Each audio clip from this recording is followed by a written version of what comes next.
Hello, everyone, and thank you for tuning in to our talk. Today, we are discussing bibliometric and network analyses of cognitive and computational neuroscience research. My name is Athena Fan. I am the associate for the research group responsible for this project. I am currently a senior and enrolled at the North Carolina School of Science and Mathematics, and I'm very excited for the opportunity to present to you all today. Hello, everyone. I'm Deborah, a co-author for this project and a rising senior this year at Central Brook South High School. My background is in biomechanics, and I created special figures for this project, which includes the institutional collaboration network and the core diagram you'll see soon.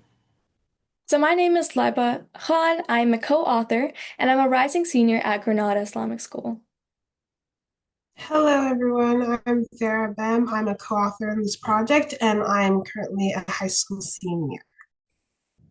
Hello, my name is Adif Daniga, and I was a co-author for this paper, and I'm currently a senior at Denmark High School. Hi everyone, my name is Esmeralda Lopez. I'm a co-author for this paper, and I'm currently a cognitive science student at East Los Angeles College. Hello everyone, I'm Kevin and I'm a high school junior in South Windsor High School. Today, we're going to be putting a spotlight on cognitive and emotional processes, and we're going to do so through the lens of the prefrontal cortex. So, the prefrontal cortex is a multifaceted brain region responsible for executive functioning, memory, and attention. But for the purposes of our research project, we decided to highlight the subregions of the prefrontal cortex and how they're responsible for cognitive and emotional processes such as emotional regulation and decision making. So how this works is certain subregions of our prefrontal cortex work to assign value to inputs from other regions of our brain, such as the amygdala, and this culminates in a complex cognitive process. But what does this really look like? For an example, I would say imagine a person with stage fright walks up onto a stage and they see a sea full of people and they get scared. Their amygdala kicks in and they have a fear response, increasing their heart rate. But then they have prefrontal cortex subregions activated and they do reinterpreting of what they felt, and they turn their fear and increased heart rate into excitement and motivation to present and tell their story. So they've reinterpreted the situation, and that culminates in that process, and they eventually calm down, their heart rate lowers, and they're able to present. So this is an example of this link between subregions of our brain and these processes, but why does understanding that interaction matter so much? Understanding the relationship and association between subregions of our prefrontal cortex and complex cognitive and emotional processes is pivotal for advancing the field of psychopathology. This is because abnormal subregions in our brain can lead to mental illnesses such as obsessive-compulsive disorder, major depressive disorder, attention deficiency disorder, autism, and so on.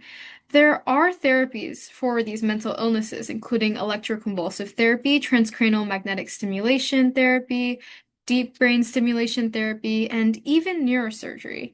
But there's no way to tie in these therapies to a particular patient based on the structure and functioning of their brain, and there's no way to localize the therapy to a particular brain structure as well. And that's why research in this field tries to address that gap by figuring out how these associations are relevant in eventually developing localized and personalized therapies for these mental illnesses. How research in these fields have gone about doing that is through three traditional methods. First, researchers use lesion studies, where they look at naturally occurring lesions in a participant's brain. These lesions being abnormalities or defects in a particular brain tissue in a subregion of the brain, and they see how that corresponds with the patient's ability to undergo a complex cognitive or emotional process.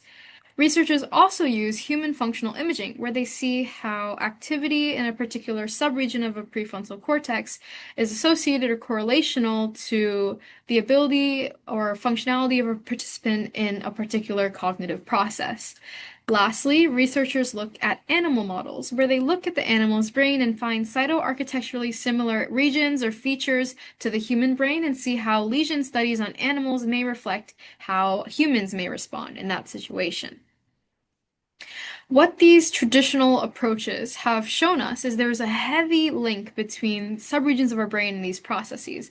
For example, in decision making, we know that the ventral medial prefrontal cortex, a subregion of the prefrontal cortex, is heavily associated with value-based decision making, and any defects to that subregion in our prefrontal cortex is associated with decreases in a participant's ability to undergo value-based decision making.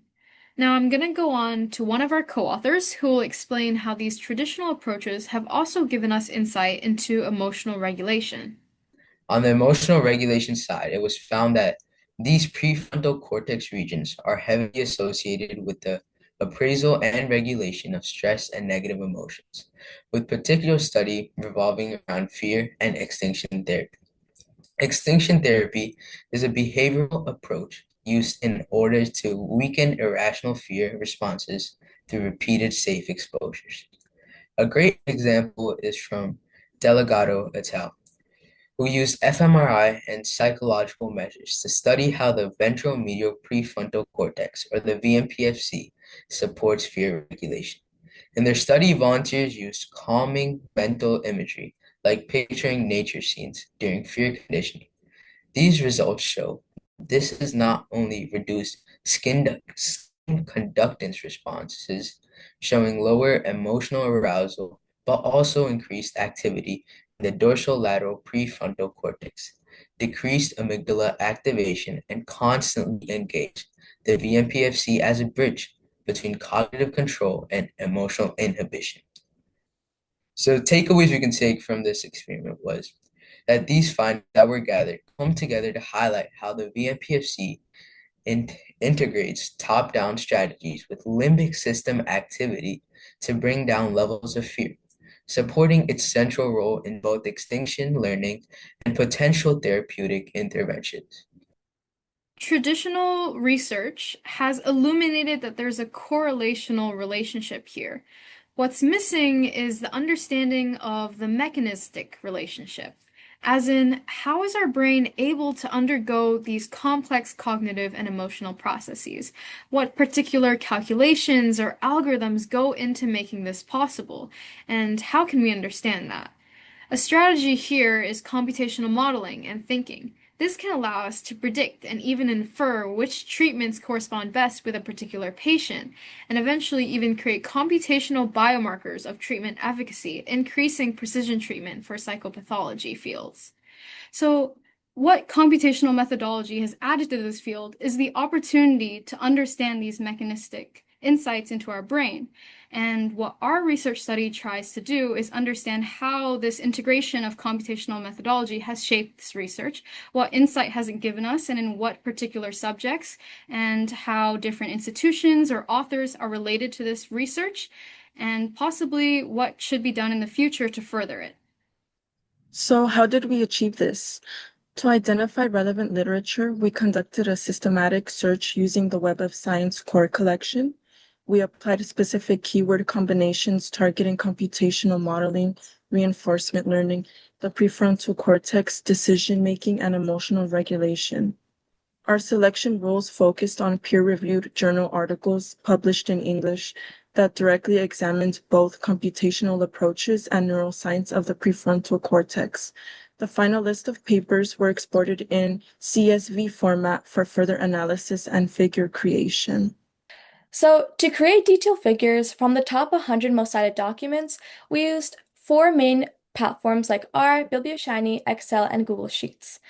However, we used the 100 most cited documents and we imported these processes and datasets into Google Sheets and Excel. These platforms were then used to further data structure, which includes sorting, filtering, and generating calculated columns, which are then organized and visualized into tables and charts that was tailored to support our analysis. To generate unique figures from our dataset, we utilize the Bibliometrics package in R and Biblioshiny. The data was exported as a comma-separated values file or a .bib file and then converted into a structured data frame for cleaning, standardization of values, and merging of columns. In our analysis of the top 100 most cited papers, two authors stood out the most, Antonio Rangel and Paul W. Glimcher. the top two cited authors. Rangel's work based at Caltech is foundational in connecting reinforcement learning models to human decision making. His publications are widely cited across multiple journals, showing that his research resonates across domains, from neuroscience to behavioral economics. Now, Glimcher from NYU Langone is best known for his influential paper, The Root of All Values, a Neural Common Currency for Choice, which proposed a unifying framework for how the brain assigns value during decisions. Even though his institution isn't among the most frequently publishing one in our dataset, his work is clearly impactful in this field. After analyzing the top 100 most cited papers, we determined the senior author institutions with multiple papers of the top 100 most cited papers on reinforcement learning and emotional regulation. With this, we determined the top two institutions are Caltech, home to the most cited author Antonio Rangel, and the University of Oxford in Oxford, England. In the United States, Caltech is one of the top research institutions, primarily in science and technology. Home to more than 50 research centers and institutions, around 90% of undergraduates partake in research. Among Caltech's many research institutions includes various neuroscience labs, with the Chen Neuroscience Research Building being one of the largest neuroscience research centers at Caltech. Caltech's vast resources dedicated to neuroscience can indicate why they are the top institution internationally. In addition, the most cited author is a part of this institution, hinting at Caltech's wide presence in the United States. The University of Oxford is a top university and research institution in the United Kingdom that is known to excel in innovation, medicine, and research. Oxford houses many specific research centers, including the Wellcome Center for Integrative Neuroimaging, the Oxford Center for Functional MRI of the Brain, and NIHR Oxford Health Biomedical Research Center. Oxford's many neuroscience research facilities, various principal investigators, and specialization in the sciences are a key reason why it is the second top institution internationally, despite none of their authors being cited frequently in the dataset. So, in our analysis of the top 100 most cited journals, the IEEE transaction on neural systems came up with around 18 citations in total, followed with the Journal of Neuroscience coming out with around 11 citations, and then the Neuropsychopharmacology and Neural Processing Letters both appearing around 7 times. This trend shows that neuroscience publications are coming from both traditional outlets like the Journal of Neuroscience and more engineering-oriented or technical journals like the IEEE Transactions on Neural Systems. As we're going to see later on, this also proves as evidence with our shift with different terminology, as beginning with more traditional orientation like the Journal of Neuroscience and going more towards a technical field. So as computational and data-driven approach continue to shape neuroscience, we can expect further increase in citations from both technical and interdisciplinary journals, potentially even from newer venues focused on neurotechnology. Antonio Rangel is a top-cited author in the top 100 most cited papers and is a researcher at the top-cited senior institution, Caltech. Rangel's work at Caltech is primarily focused on neuroeconomics and the computational and neurobiological basis of human decision-making. Rangel's top-cited research papers are A Framework for Studying the Neurobiology of Value-Based Decision-Making and Self-Control in Decision-Making Involves Modulation of the VMPFC Valuation System. Both articles are about decision-making and relate closely to our research question. The first research paper is primarily related to neuroeconomics and the value-based decision-making, which provides context on the current material we are analyzing. However, Rangel's second research paper is about the VMPFC, which is what we primarily analyze in the duration of our research. In this paper, Rangel analyzes two hypotheses. Goal-directed decisions have their basis in a common value signal encoded in the ventral medial prefrontal cortex, and two, exercising self-control involves the modulation of this value signal by dorsolateral prefrontal cortex. In the results, methods of behavioral data analysis and fMRI data analysis results suggest that the DLPFC plays a critical role in the development of self-control due to the DLPFC, influencing self-control by modulating the value signal encoded in the VMPFC. Results also suggest that self-control problems arise in situations where various factors, including health and taste, must be integrated in the VMPFC to compute goals and values that the DLPFC activity is required for higher order factors, such as health, to be incorporated into the VMPFC value signal. Rangel's research surrounding decision-based neuroscience and the analysis of the VMPFC and the decision-making process have given us insight into how research understands the interaction and the association of the VMPFC with complex cognitive processes. But it has also given us the insight into how VMPFC research will evolve in the fields of neuroscience and psychology. So I created this co-occurrence heat map, which shows how often different prefrontal cortex regions appear together with key computational modeling terms in the top 100 most cited articles in the field. On the y-axis, we have major prefrontal cortex regions, including the VMPFC, the DLPFC, the ACC, the FPC, and the OFC. Across the x-axis, we have modeling approaches including reinforcement learning, model-based or model-free frameworks, Bayesian modeling, neural networks, and value-based models.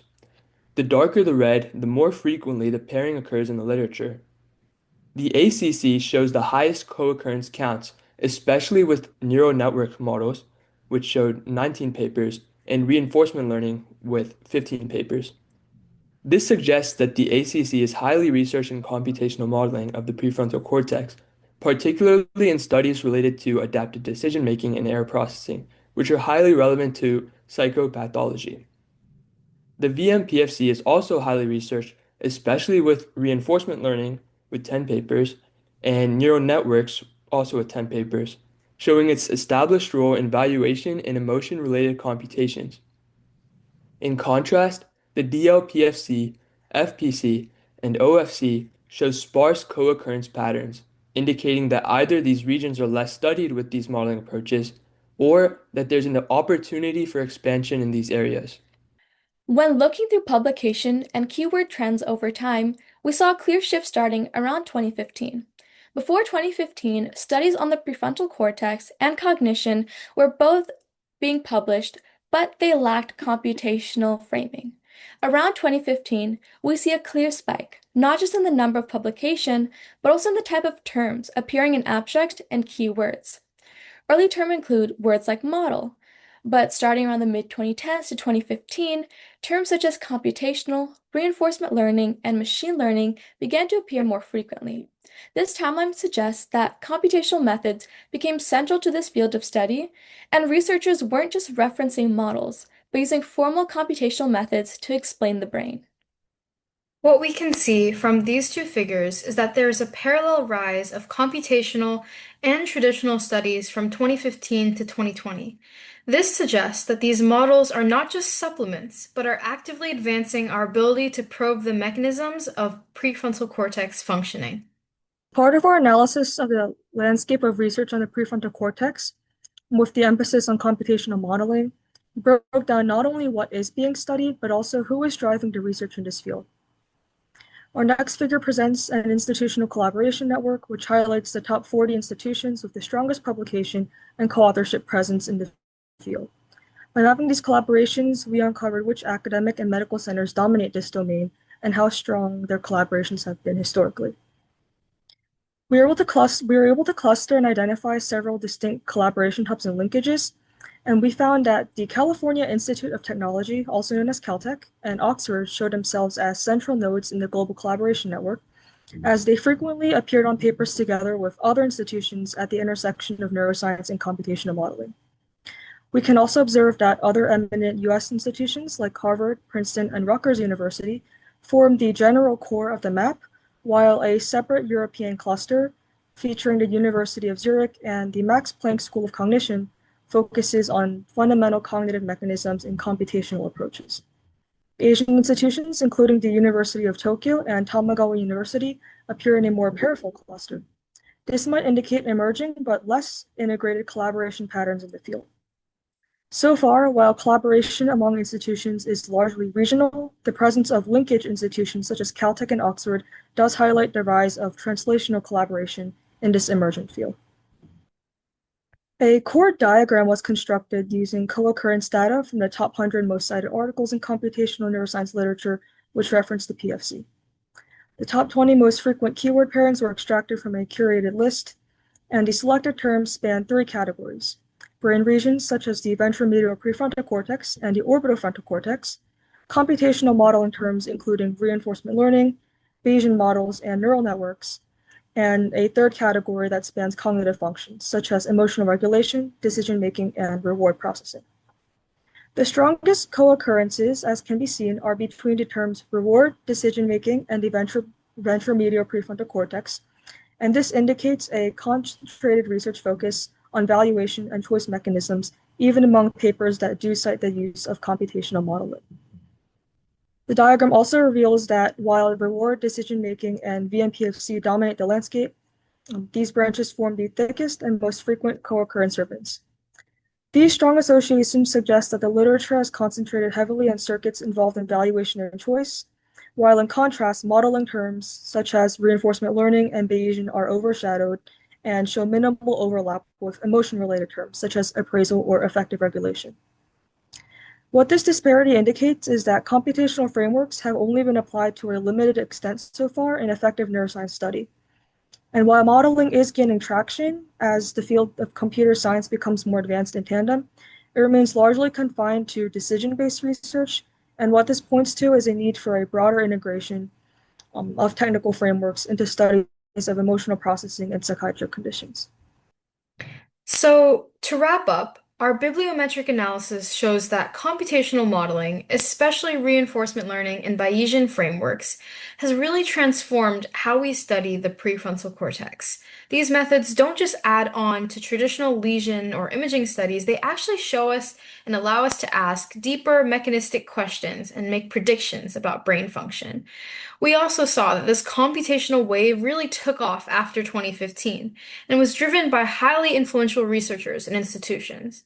However, when we looked specifically at emotional regulation and cognitive appraisal, two processes heavily linked to psychiatric disorders, we found surprisingly little overlap with computational modeling approaches. The gap is important because applying these models to those domains could help us better understand the neural algorithms behind effect regulation and ultimately developing precision interventions for conditions like PTSD, major depressive disorder, and obsessive compulsive disorder, as an example.